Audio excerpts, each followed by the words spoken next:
Hello ಎಲ್ರಿಗೂ ನಮಸ್ಕಾರ. ಈಗ ತಾನೇ ಬಂದ ಬ್ರೇಕಿಂಗ್ ನ್ಯೂಸ್ ಏನಂದರೆ, ಜೈ ಶಾ ಅವರು ICC ಚೇರ್ಮನ್ ಆಗಿ ಆಯ್ಕೆಗೊಂಡಿದ್ದಾರೆ. ಈಗಾಗಲೇ ಈ ಕುರಿತು ರೂಮರ್ಸ್ಗಳು ಹರಡಿತ್ತು, ಜೈ ಶಾ ಅವರೇ ಮುಂದಿನ ICC ಚೇರ್ಮನ್ ಆಗೋದು ಅಂತ.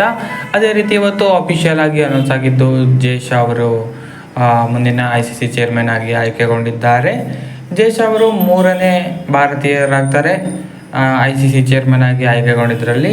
ಸೊ 5ನೇ ICC ಚೇರ್ಮನ್ ಆಗಿ ಜೈ ಶಾ ಅವರು ಆಯ್ಕೆಗೊಂಡಿದ್ದಾರೆ. ಓವರಾಲ್ ಆಗಿ ಹೇಳಬೇಕು ಅಂದರೆ 3ನೇ ಭಾರತೀಯನಾಗಿ, ಹಾಗೆಯೇ ಓವರಾಲ್ 5th ICC ಚೇರ್ಮನ್ ಆಗಿ ಜೈ ಶಾ ಅವರು ಆಯ್ಕೆಗೊಂಡಿದ್ದಾರೆ. ಹೊಸ ರೋಲ್ ಜೈ ಶಾ ಅವರಿಗೆ ಸಿಕ್ಕಿದೆ.